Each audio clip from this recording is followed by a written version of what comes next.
All right, I'm recording. So I think I've got my dog barking and someone out mowing their lawn. So maybe I'm gonna mute and hide. Do you want to start?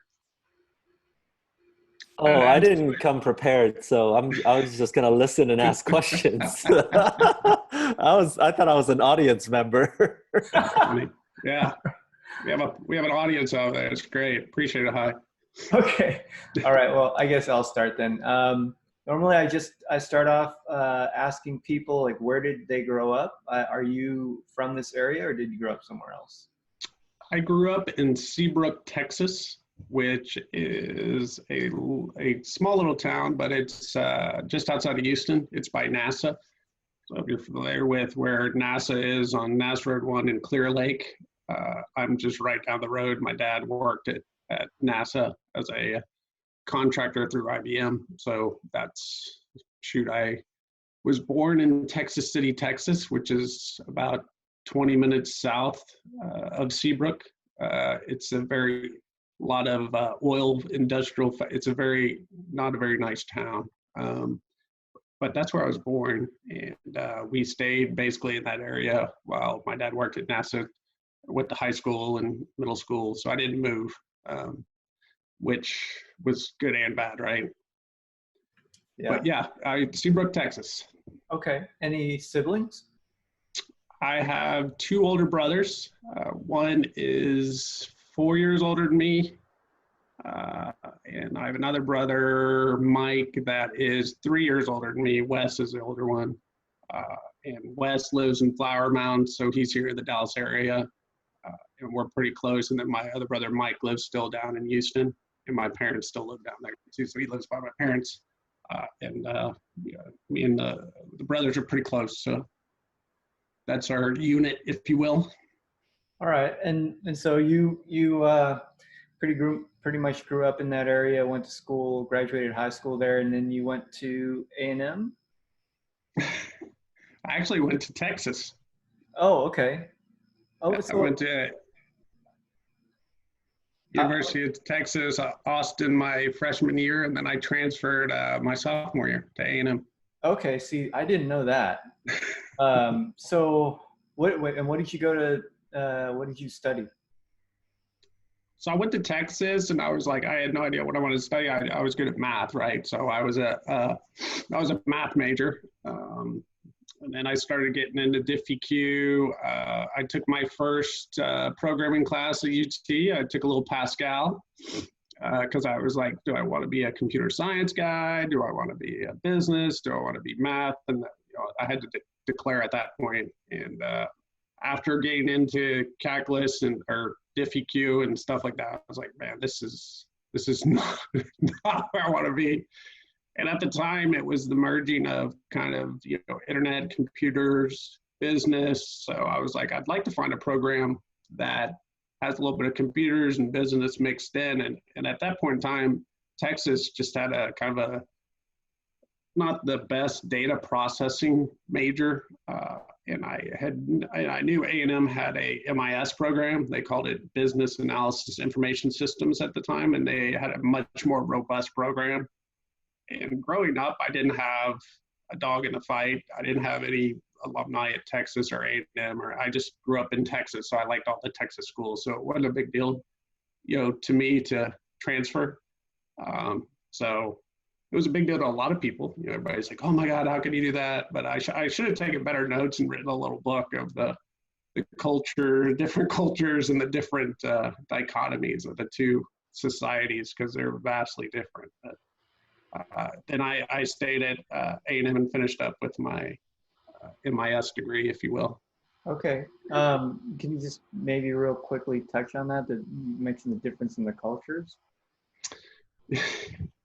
Yeah, there was if you look at A&M, they live and die. The song, Texas is in their fight song or whatever, their school song. UT is a lot more laid back. There's some people that get all up in arms, but for the most part, it's a lot of A&M. It's mostly A&M that's up in arms and are all get all fired up, and then UT could kind of take it or leave it. Okay. So you went to A&M, and I think you met Brad there. Yeah. Yeah. So I was a sophomore, and I pledged a fraternity. I didn't know. I think I had one friend I knew from high school, but other than that, that was another good thing is when I went UT, there's still a kind of a clique of people from high school, and I just wanted kind of a fresh start. So went to A&M, decided to look around fraternities, didn't know much about anything, and ended up in a fraternity it's called SIGEP, and Brad, I think he was a year or two behind me, so I was, yeah, probably 2 years ahead of him. And then I think my last year he pledged, and that's where we met. So what was Brad like as a pledge? He was good. You know, you can imagine, somebody trying to, just, it was a little hard for him actually, because he's, very well spoken, and I don't want to say outspoken, but, he speaks his mind. And when you go through pledgeship, you try to kind of blend in a little bit. And he blended in pretty good, but you could tell he had his opinions at different times. But I don't know if I was in tune to his pledgeship when I was there, because I think I was a senior at the time, or maybe a late junior. But no, he was fine. He didn't stand out like anybody else from a standpoint of somebody you had to worry about. He was one you could count on, and knew he would be a leader of the group. So you could see those qualities early on. Okay. All right. So then after you finish, you get your degree from A&M, and then what happens? So let me see. I had actually proposed to Kristen. We met her senior year in college, and actually we met in a C programming class, which is kind of ironic. So wonderful C++ experience. And so we dated her last year, and then that summer I proposed. So my fall semester, I was engaged, and then I graduated in December, because it took me 4.5 years with the transfer. And then after December, we got married in January 15th. So, basically 30 days after I graduated, I got married, and then moved up to Dallas. So that's when so I've kind of moved up to Texas, from Houston all the way to A&M to Dallas. She was born and raised here in Richardson. So she had a job at Price Waterhouse, and I got a job consulting at Price Waterhouse as well. She was kind of on the security audit side. And then I was on the consulting side, and I went to, they had a training program in Tampa at the time where they would send all the new hires to Tampa for 3 months to do a boot camp in SAP at the time.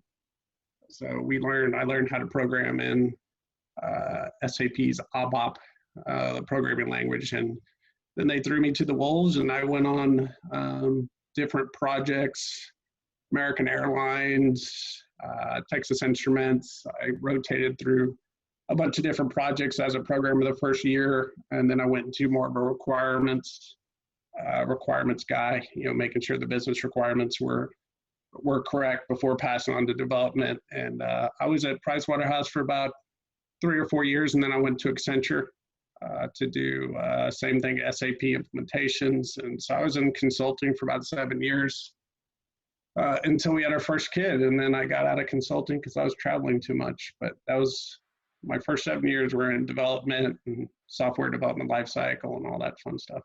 Yeah. So I have never worked for a company that size, anywhere near the size of the companies you're talking about. And I think quite a few people at Call-Em-All have never worked for a company that large either. And so there's always this stereotype about large companies. Can you maybe describe for anyone who's never worked for a large company like that, are those stereotypes anywhere near accurate? Are they exaggerated, or are large companies really like that? Your stereotype, like red tape, bureaucracy, all that stuff, and just nonsense happening. Yeah. Well, you gotta remember, when you're just coming out of college, you're just happy to have a job. And the way the consulting firms were set up back then was they were to hire a large percentage of new grads, and their intent is within 2 to 3 years, they would lose probably about half of that class just to attrition and sleep deprivation and people just not wanting that grind of travel. And going into it, I knew the reason I did consulting and not industry is because I didn't know what I wanted to do. I didn't know if I wanted to go work at Texas Instruments. I didn't know if I wanted to go work at an American Airlines in, kind of a programming sense. So I was kind of like wide-eyed and wanted to try. The cool thing about consulting is you get a taste of different companies and different projects, and that excited me from the standpoint if I got on a project I didn't like, I knew it was going to end and I could go do something else, right? For the most part, you were on a small little, the way the consulting teams works is you got a project and then you got a project team.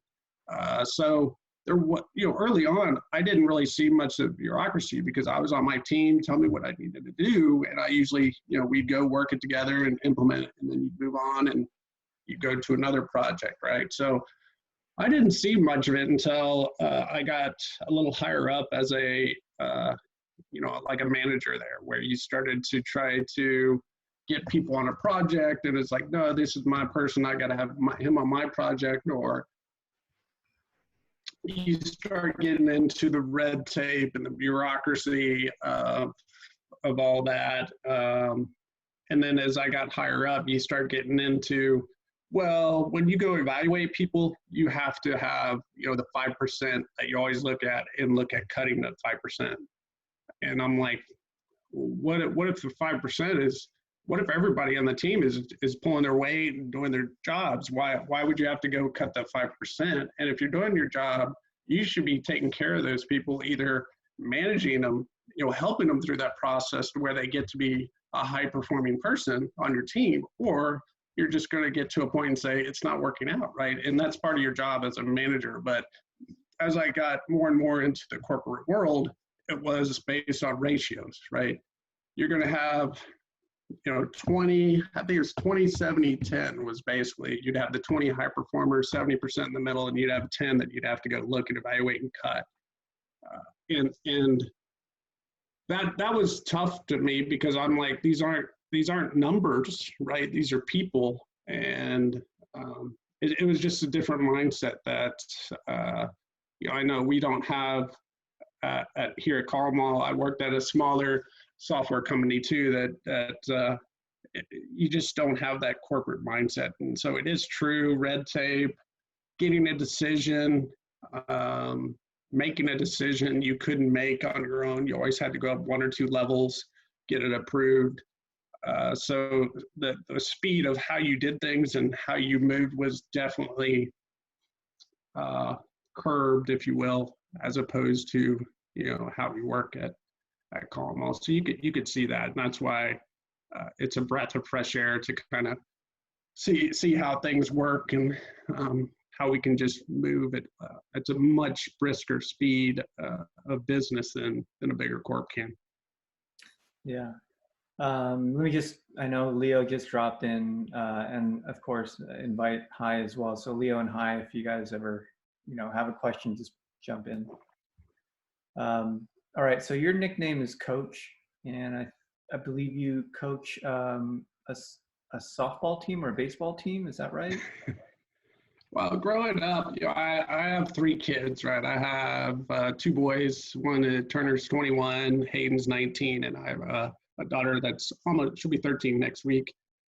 So growing up, I coached both the boys' baseball teams. They also coached their basketball teams.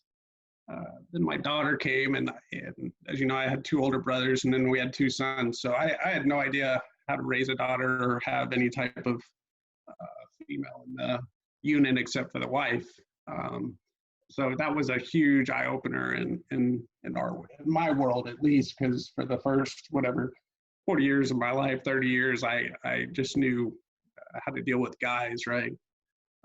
So her first one, soccer, I'm not the best soccer coach. I had never coached soccer, but I coached softball with her. And then I tried to get her to play basketball, so I coached her basketball one year. And then they needed somebody to help coach volleyball, and I don't know volleyball very well, but I coached volleyball. So I'm always happy to help the kids and anybody learn a sport or learn how to play as a team. And it's always something I've really enjoyed, the process of getting a bunch of people trying to figure out their skill set, how to get the best out of their skills as individuals and then as a team, and then ultimately peak and be successful at the end of the season. So I've always enjoyed that. So when I kind of came on the team and kind of got thrown around, plus I'm older. Yeah. Okay. So you mentioned like you had your two sons first, and you grew up with two older brothers, and then you get your daughter. So were there, what do you remember about the differences between now suddenly you've got this a little girl? She's much more emotional, loving, likes to snuggle, likes the hugs. So there's a little bit more of that, which is awesome. As a dad, you're just like, oh, that's that you just don't get as the boys get older and older. So there's definitely that side of me now that you have a baby girl, and it's just a different. They have a different outlook, a different view of life than a guy, right? Guys looking for Legos, looking for go on a bike ride or whatever, or go throw a football. And Ella will do those things, but she also likes to do little art projects or played some dress up in my time, and you just different. Way different activities than she has a dollhouse. The boys didn't have a dollhouse, so different activity. Now she does do some Legos, but so different activities that I've had to figure out and adjust to, and I love it just because it's different, right? And it's something that if she's interested in, then I'm always going to try to have an interest in. And make sure I learn about it. And she has the whole different take of life than the other guys. Yeah. And speaking of different personalities, so you've got Thomas and John and Corey, and those three get along really well, but they're also very different personality-wise. What was it like kind of stepping in and working with them?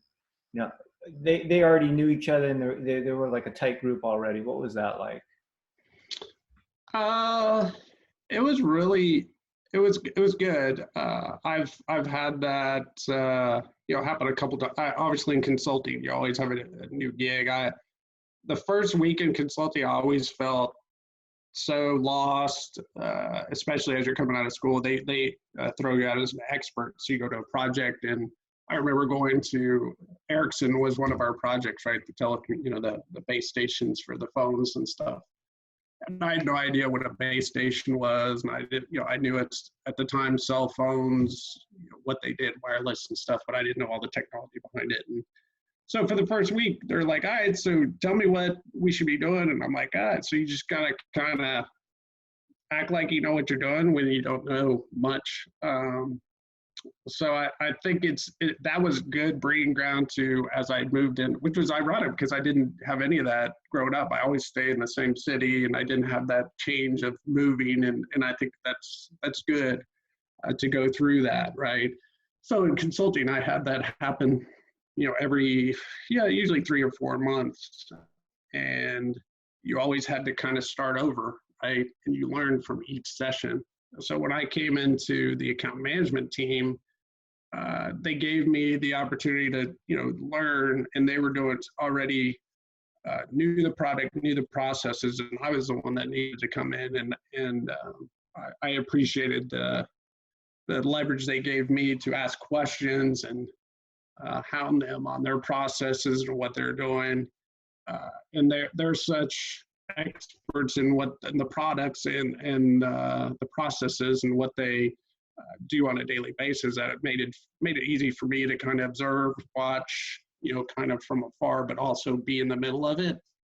And I hadn't been in one of those situations in a while because, we had a bigger office, we had 100 people on the floor.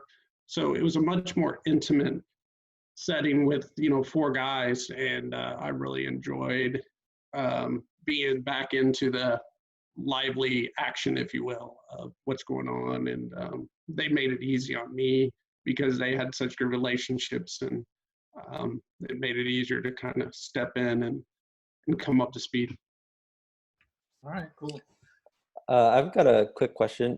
So just want to backtrack just a little bit, Jared. There was, before you got to Call 'em All, there was a time, just want to understand, were you in between jobs, or were you taking a sabbatical or hiatus or something like that?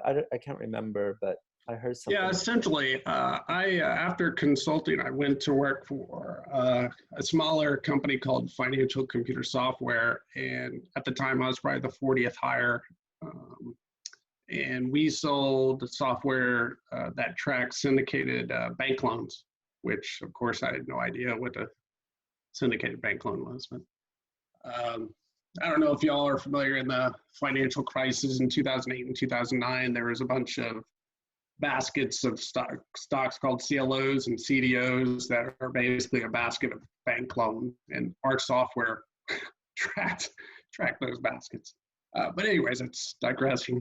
So I went to there, and I headed up their outsourcing unit, which basically was a software as a service. And then I ran their operations around that service and was a product manager of the website. And one of those where you do all the similar, you have a bunch of hats. It's funny, we did these risk assessments, Jeff and I have been looking at them, and it's like, who's your security audit team or whatever? It's like, we don't have a security audit team, That's one of Jeff's hats. So Financial Computer Software got purchased by Chase, which got purchased by a company called Market out of London, and so it became global.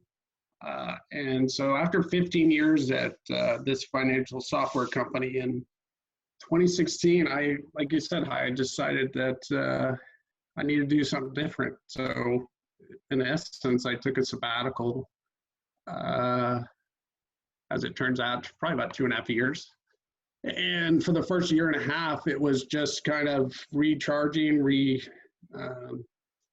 had a couple different vacations planned, and my son was a senior in high school, and he was playing baseball, so I pretty much just went to all his stuff in the spring, and then coming back into that fall, which would be a year, almost a little 1.5 years, my dad had a stroke, so I helped my mom, kind of help with him through about 3 or 4 months.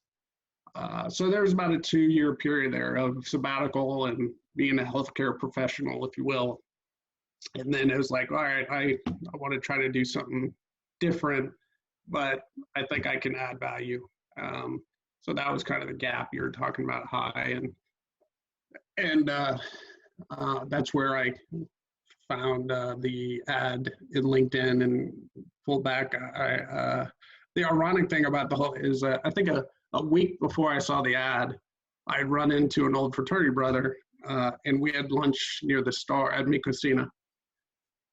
And he randomly, he was like, hey, Jared, let's grab lunch, do LinkedIn.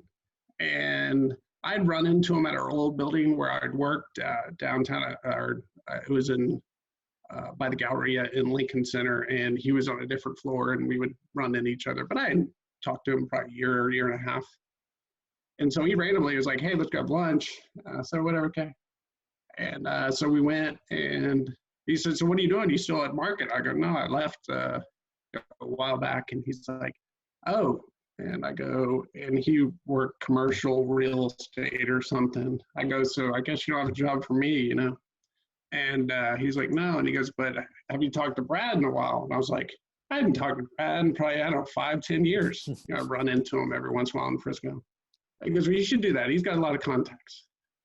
And I was like, all right. So literally a day or two after that, I saw the ad pop up for the head of, you know, client relationships. And so I was like, I think he gave me a cell, or I might have had a cell, but anyway, so I pinged Brad. I was like, Brad, looks like you're looking for somebody, I'm looking for something, and we probably should talk. And so that was really weird. And then we talked, and he was like, is this something you really want to do? And I said, I think it's exactly where I need to be, or I want to do at this point. I think it'd be a great fit. So that's kind of how it started, and then it went from there in the interview process. But it was surreal how the connection came back to Brad, where we hadn't talked in a while. Mm.